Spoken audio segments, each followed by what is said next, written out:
April 6, 1941, the mountainous, northeastern border of Greece. The rolling concussion of artillery shatters the morning silence. High explosive shells walk across the jagged ridgelines, systematically pounding the concrete fortifications. Of the Metaxas line, the German war machine has arrived. This is the mechanized titan that swallowed Poland in 35 days and broke the French military in 6 weeks. Now its veteran mountain infantry flows through the ravines, expecting to bypass or crush Greek resistance within a matter of days. Inside Pillbox P8, the air is freezing, heavy with the vibration of the barrage and the choking dust falling from the reinforced ceiling. The strategic situation is already collapsing, and the order to retreat has been issued across the sector. Most have fallen back to tenable ground. But Sergeant Demetrius Itzios does not leave. He stands by his machine gun, looking out through the narrow firing slit into the valley below. Beside him are Anastasios Papadopoulos and Theodoros Lazos, 2 men who have stubbornly refused the order to withdraw. Conventional math of warfare dictates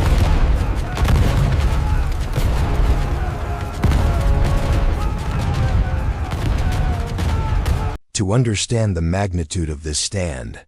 One must examine the grim arithmetic of the European theater in the spring of 1941. The Wehrmacht is not merely an army. It operates as an inevitable geographic force. It has swallowed Poland, shattered the Low Countries, and humiliated France, a nation possessing the largest standing army in Western Europe, and the vaunted Maginot Line in a mere 6 weeks. The German war machine dictates the pace of global conflict.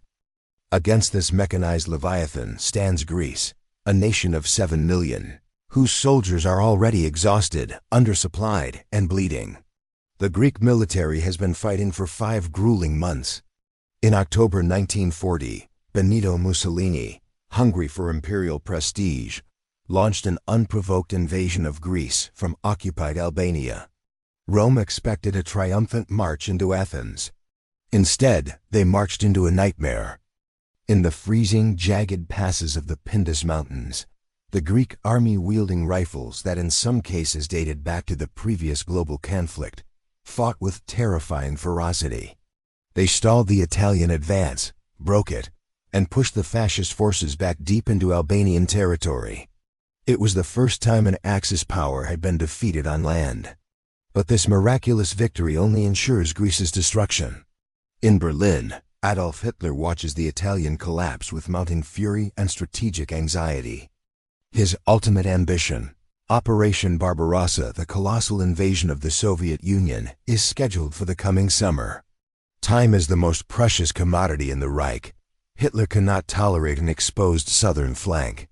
He cannot allow the British, who have sent expeditionary forces to support Athens, to establish air bases in Greece. Such bases would put the vital Romanian oil fields at Ploiesti, the black blood of the German mechanized forces, within range of Allied bombers. The Italian failure forces a massive pivot.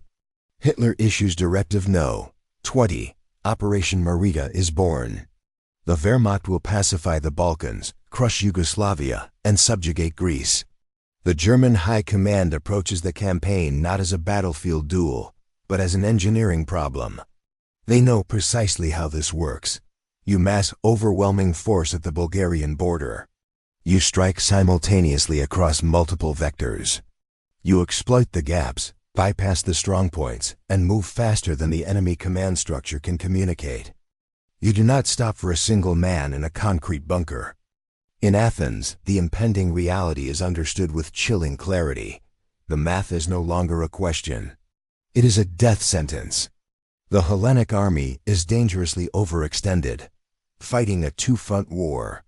The bulk of their veteran units are pinned down in the west, holding the line against the Italians in Albania. To the northeast, bordering Bulgaria, lies the gateway into the Greek heartland. It is a harsh vertical world of deep ravines, dense pine forests, and limestone ridges. It is terrain that inherently resists the rapid, armored thrusts of blitzkrieg. Lacking the mechanized reserves to fight a mobile defense, the Greek military leadership makes the only viable strategic choice. They will fuse their army with the mountain.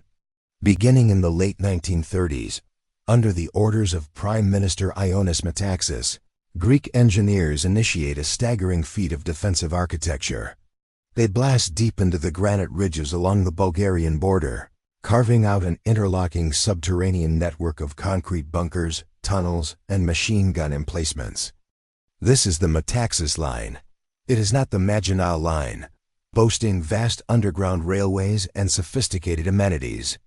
It is a Spartan lethal system built strictly to bleed an invader. The fortifications are mutually supporting. An enemy infantryman attacking one pillbox immediately falls into the crossfire of two others. The fields of fire are mathematically plotted to turn the narrow mountain passes into industrial kill zones. It is a formidable barrier, but its true strength lies in the men assigned to hold its soldiers, pulled from the surrounding northern villages, men who know the cold, the shadows, and the rock as intimately as their own names. To understand the slaughter on the slopes below Pillbox P8, one must strip away the romance of war and examine the brutal mathematics of defensive architecture. The Metaxas Line is not a passive barrier. It is a weaponized landscape. Pillbox P8 itself is an apex predator of this terrain. Sighted precisely into the granite ridge, its narrow firing slit commands the only viable avenue of approach through the ravine. The weapon inside is designed for one grim purpose: the delivery of sustained industrial-scale violence. When Sergeant Itzios depresses the trigger, he is not merely aiming at individual soldiers. He is locking down a geometric cone of fire. The interlocking fields of the Metaxas Line mean that any German infantry attempting to bypass P8 are funneled directly into its kill zone. Against a fortified heavy machine gun in a defilade position, infantry in the open face a statistical certainty of death. The concrete shrugs off small arms fire, while the machine gun dictates the entire tempo of the engagement. It transforms a rapid invasion into a grueling static bloodbath. Yet, this mechanical advantage comes at a terrifying physical and psychological cost to the defenders. Inside the claustrophobic confines of Pillbox P8, the three Greek soldiers are subjected to an unrelenting sensory assault. A heavy machine gun is a volatile, hungry instrument. The noise alone is a weapon. The concussive blast of continuous automatic fire, trapped and amplified by the dense concrete walls, creates a physical pressure wave that continuously pummels the eardrums and internal organs of the crew. The atmosphere rapidly turns toxic. With every discharged round, a cloud of acrid, gray cordite smoke is ejected into the poorly ventilated chamber, burning the eyes and suffocating the lungs. The floor vanishes beneath a shifting, searing layer of thousands of ejected brass casings. Sergeant Itzios remains locked onto the weapon, his vision narrowed to the iron sights and the advancing gray uniforms. Beside him, Anastasios Papadopoulos and Theodoros Lazos perform the frantic, exhausting labor that keeps them alive. They frantically link ammunition, feed the heavy belts into the hot receiver, and manage the blistering heat of the barrel. They operate as a single desperate organism. Without the two loaders, Itzios's defiance would last mere minutes. Outside the bunker, the reality of this defiance crashes into the myth of German invincibility. The soldiers pinned down on the slopes are not green conscripts. They are highly trained, combat-hardened veterans of the Wehrmacht, who have mastered the art of vertical warfare across multiple European campaigns. They react with deadly professionalism. They do not charge blindly into the crossfire. Instead, they attempt to flow around the strongpoint, utilizing dead space, rocky outcroppings, and the natural folds of the mountain to close the distance.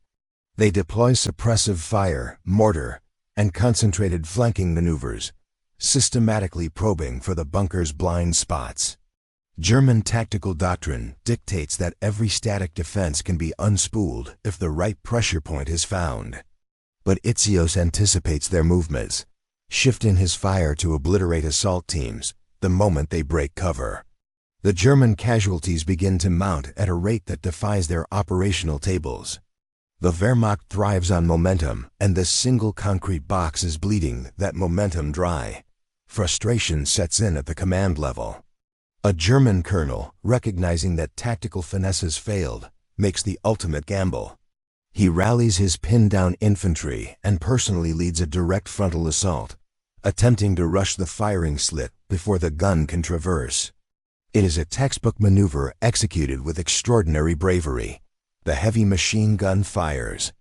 The colonel is killed instantly in the dirt. The assault shatters, forcing the surviving German infantry to crawl backward, dragging their bleeding comrades down the rocky slope.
The failure of the direct assault sends a shockwave through the German operational command.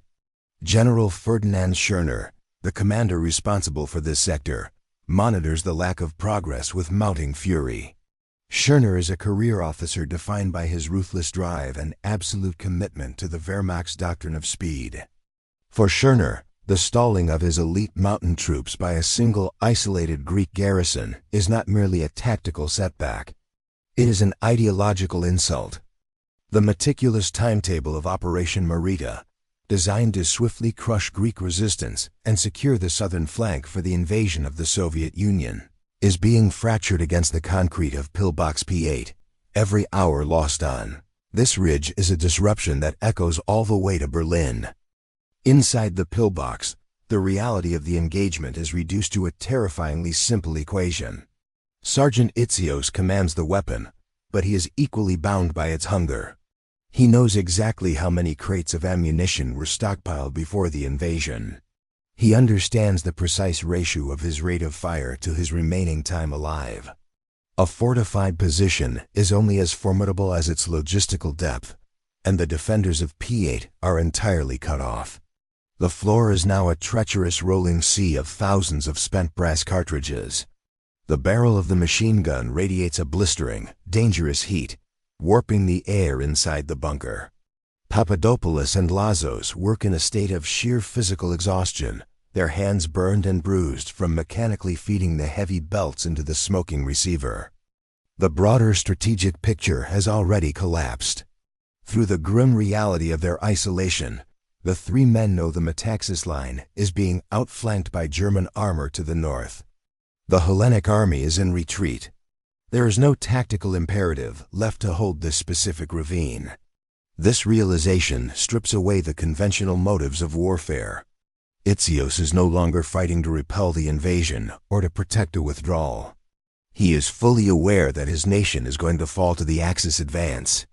Yet, he refuses to lift his hands from the trigger. The stand at Pillbox P8 transitions from a military defense into a profound moral statement. The three men are fighting to impose a psychological and physical toll. They are weaponizing their own inevitable destruction to force the most powerful army in human history to pay an exorbitant, agonizing price in blood for a victory they thought would be effortless. The German infantry regroups, utilizing mortar smoke to obscure their advance, and begins another methodical crawl up the blasted slope. Itzios aligns his sights on the shifting shadows in the smoke, knowing the heavy metal belt feeding into his weapon is finally about to run dry.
The heavy metal belt feeds its final brass-cased cartridges into the blistering receiver.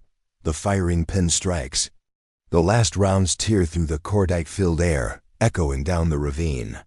And then, the heavy steel bolt slams forward on an empty chamber. The sharp metallic clack signals the end of the defense.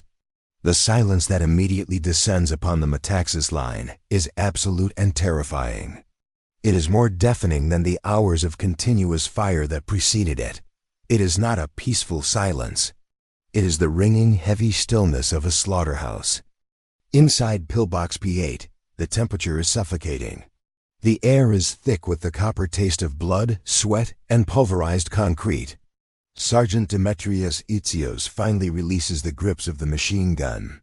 His hands are blackened with soot, his face painted in the gray dust of shattered rock. Beside him, Anastasios Papadopoulos and Fedros Lazos collapse against the curved bunker walls, their chests heaving, their hands blistered from feeding the weapon. They are surrounded by a sea of brass. 35,000 spent casings carpet the floor, a physical testament to the industrial scale of the violence they just unleashed. Their war is over. The ammunition is gone. The math has finally caught up with them.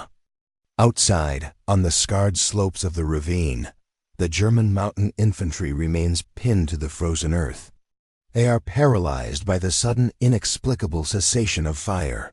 For hours, this single geometric point on the mountain ridge has dictated the reality of their existence, unleashing a storm of lead so intense and mathematically precise that it defied their operational doctrine.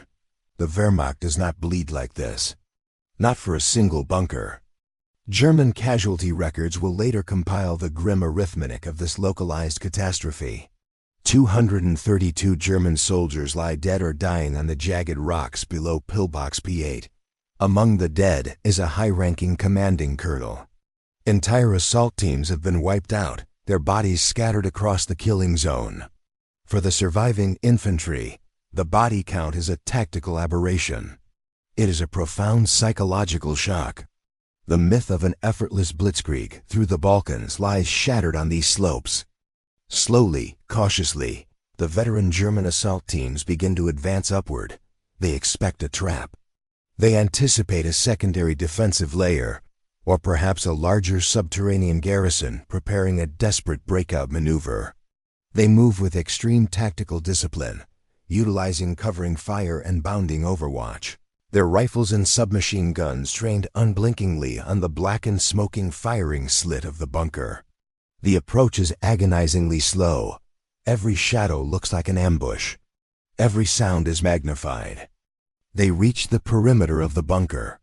The heavy steel door of Pillbox P8 groans open. 3 men emerge into the freezing, smoke-stained mountain air. They are not a reinforced company. They are not elite shock troops.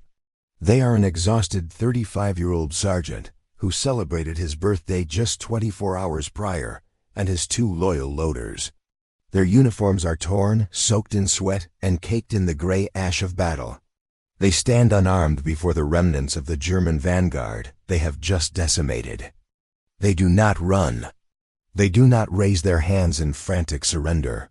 They do not beg for quarter. Itzios, Papadopoulos, and Lazo stand shoulder to shoulder with the absolute, chilling stillness of men who have already negotiated their deaths and accepted the terms. The German soldiers immediately close the perimeter, forming a tight, heavily armed ring around the 3 Greeks. The atmosphere is highly volatile, charged with the adrenaline and grief of surviving troops. These are men who have just watched their brothers torn apart for hours by the men standing in front of them. Weapons are leveled at Itzios' chest. Fingers rest heavily on triggers.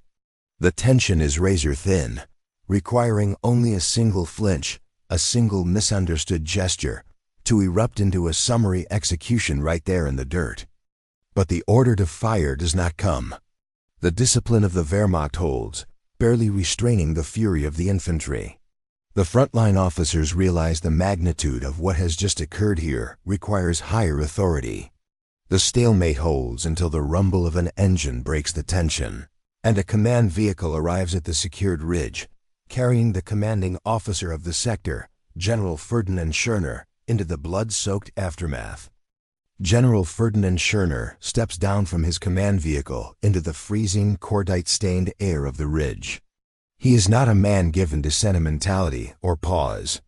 As an aggressive, highly ambitious career officer, one who will eventually rise to the highest echelons of the German military and later be convicted of war crimes, Schörner's entire doctrine is built on ruthless momentum.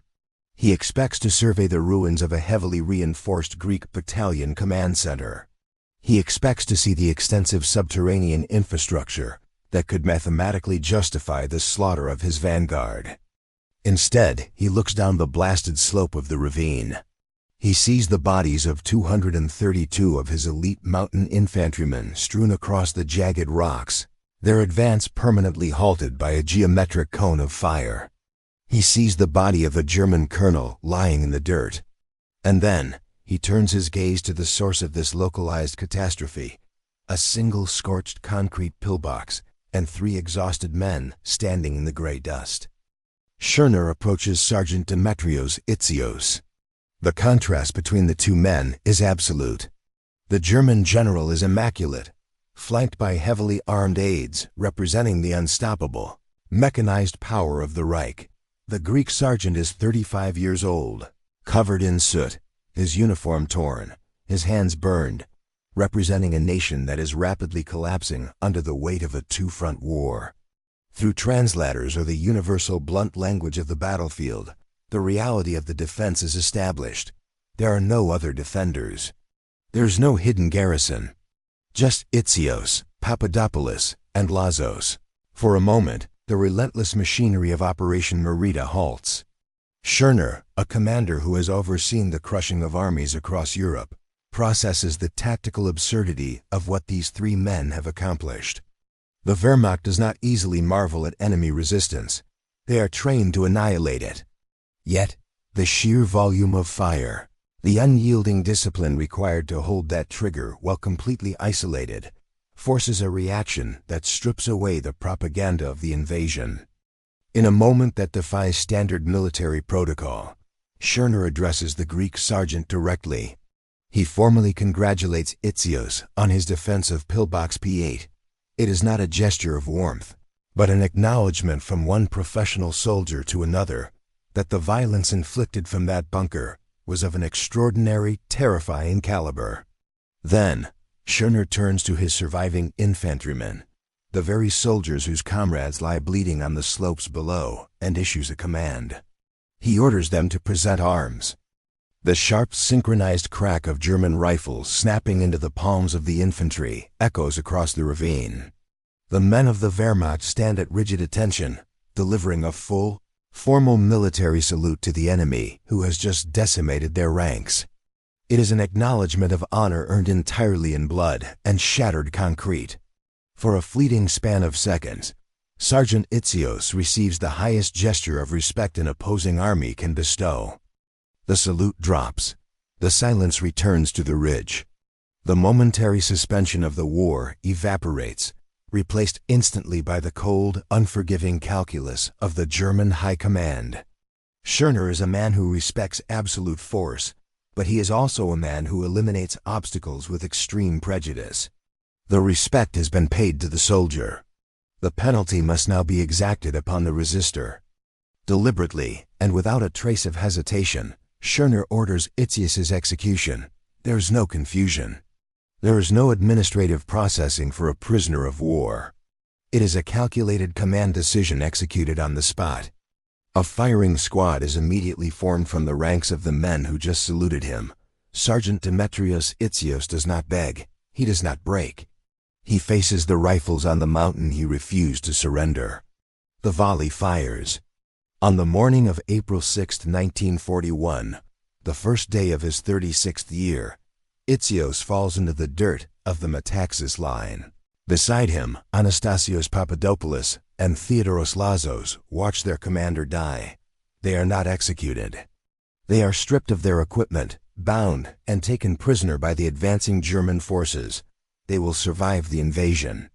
They will survive the grueling years of occupation. They will become the living vessels of a memory forged in the blistering heat of a machine gun barrel, ensuring that the salute and the execution on this ridge are never swallowed by the fog of war. The smoke clears on the ridge, but the German war machine does not pause.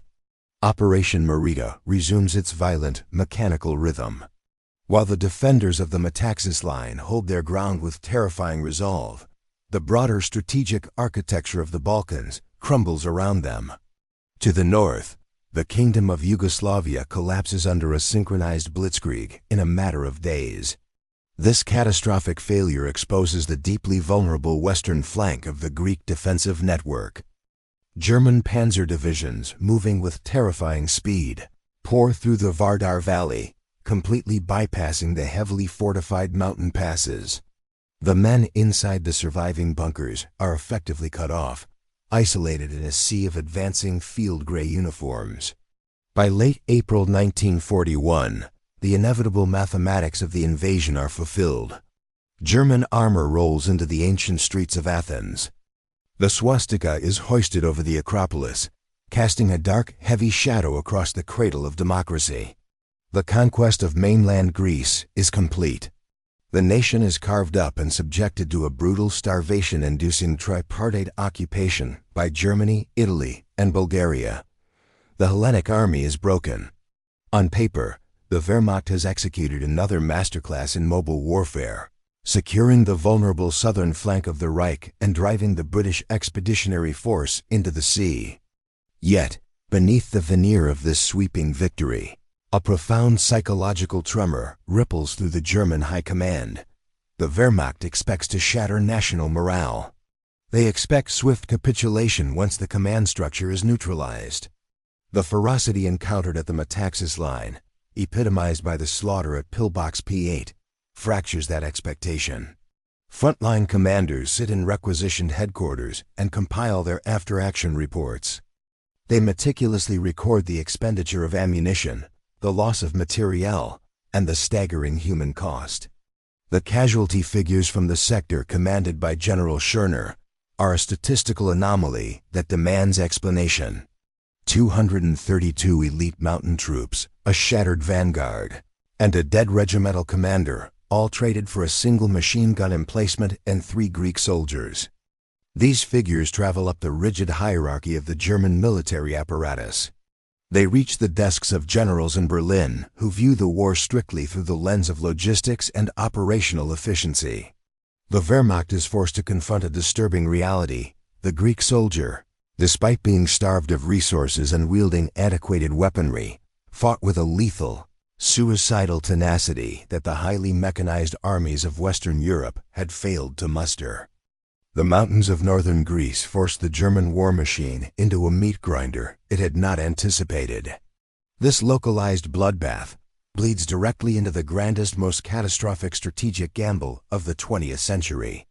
In the spring of 1941, every action taken by the Third Reich is governed by the ticking clock of Operation Barbarossa, the impending annihilation of the Soviet Union. Time is the single resource Adolf Hitler cannot manufacture. The Balkan campaign forces a massive, unplanned diversion of vital infantry, armor, and Luftwaffe assets. Military historians will debate the precise logistical impact of this diversion for decades. The German High Command will aggressively maintain that Operation Merida did not meaningfully alter the timetable for the invasion of Russia. Yet, the physical reality of the Eastern Front will dictate a different narrative. The weeks spent subduing the stubborn Greek garrisons, the severe wear and tear on panzer tracks traversing the harsh Balkan terrain, and the complex logistical effort required to redeploy those forces eastward, are weeks permanently subtracted from the brief Russian summer. When the Wehrmacht eventually stalls in the freezing mud in sub-zero temperatures outside the gates of Moscow in late 1941, the margins of their defeat will be measured in mere days. They are days bought in blood on the jagged, freezing slopes of the Metaxas line. The shock of this resistance does not merely alter the arithmetic of the war. It penetrates the highest, most ideological echelon of the Nazi state, forcing an unprecedented public admission from the architect of the conflict himself.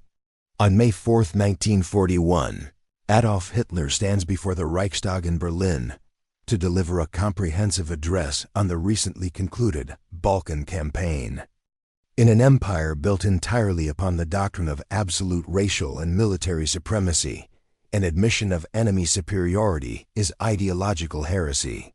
Yet, the casualty reports from the Metaxas line leave no room for manufactured propaganda. Before the assembled political and military elite of the Third Reich, Hitler delivers a statement that no intelligence officer would have predicted 6 months prior. He publicly praises the Hellenic army. He states for the official record that in the interest of historical truth, the Greek soldier fought with the highest courage. This astonishing concession from the supreme commander of the Axis forces is the ultimate, undeniable metric of what transpired at Pillbox P8. It is an acknowledgement that the Wehrmacht did not simply roll over a technologically inferior nation. They were forced to bleed for it by men who simply refused to break. As the war consumes the globe and eventually turns to ashes for the Third Reich, history begins its slow, impartial process of settling accounts. General Ferdinand Schörner, the ambitious officer who commanded the execution on the Ridge, survives the global conflict. He rises to the rank of Field Marshal, earning a dark reputation for fanatical brutality, commanding the execution of thousands of his own retreating men in the dying days of the war. But the momentum of his career ends in utter disgrace. Arrested, tried, and convicted of war crimes by a West German court after the war, Schörner is stripped of his military dignity. He serves out a prison sentence and eventually dies in profound obscurity in Munich in 1973. Conversely, the 35-year-old sergeant he ordered shot into the mountain dirt ascends into national immortality. The Greek state posthumously awards Demetrios Itzios the Medal of Valor, the highest military decoration it can bestow. His name is permanently inscribed into the ledgers of the Hellenic army, and streets across the villages of northern Greece are renamed to carry his memory. However, monuments and medals are cold comfort, and bureaucratic records are easily lost to the relentless passage of time. The true preservation of the slaughter at Pillbox P8 does not come from governments, casualty tables, or posthumous ribbons. It comes from the two men who stayed to feed the machine gun. Anastasios Papadopoulos and Theodoros Lazos survived the brutal starvation-plagued years of the tripartite Axis occupation. They outlast the war. They outlive the Third Reich.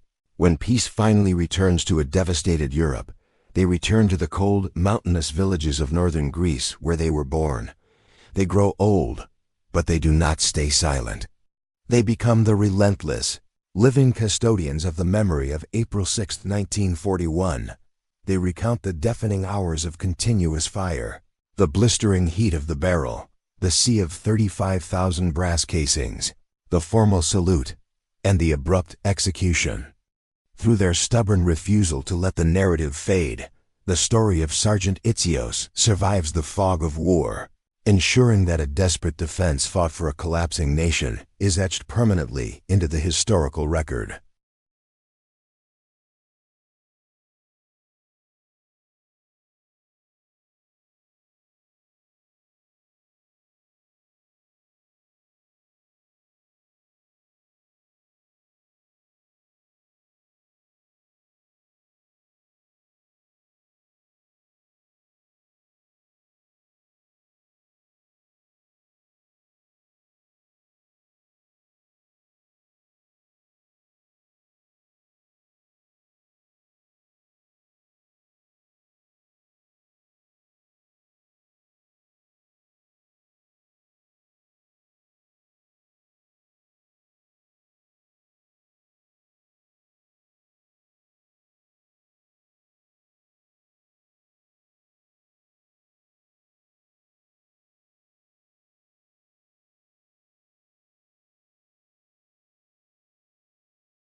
The survival of this narrative, carried down from the jagged peaks of northern Greece by the men who lived it, forces us to reevaluate the very metrics of warfare.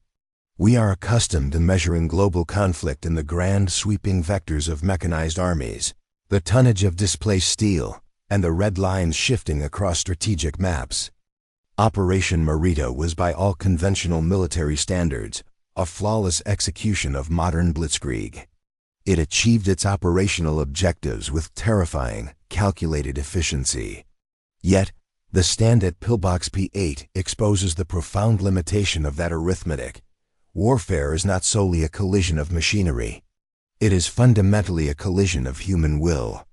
The Wehrmacht calculated everything: the rate of advance, the fuel consumption of their panzer divisions, the parabolic trajectory of their heavy artillery. But they could not calculate the psychological density of a 35-year-old sergeant who looked at an impossible equation and simply refused to accept the result. Demetrios Itzios did not fight for a victory that was already lost, nor did he fight for personal survival. He fought to establish a permanent moral coordinate on a mountain ridge. He fought to ensure that the cost of subjugation would be so excruciatingly high that even the conqueror would be forced to pause and salute the conquered. Today, the Metaxas line is quiet. The suffocating cordite smoke has long since blown away. The tens of thousands of scattered brass casings have been swallowed by the earth, and the violent scars on the granite have softened under decades of wind, snow, and rain. Pillbox P8 sits empty, a hollow concrete shell staring out over the ravines of the Bulgarian border. But it is not a ruin. It is an anchor point in the historical record. It stands as a cold, undeniable testament to the reality that while superior technology, momentum, and overwhelming numbers can shatter a defensive line, they cannot always break the men holding it. When the mechanics of invasion demand immediate surrender, the ultimate act of human defiance is to hold the trigger until the ammunition runs dry, forcing history to remember exactly where you stood.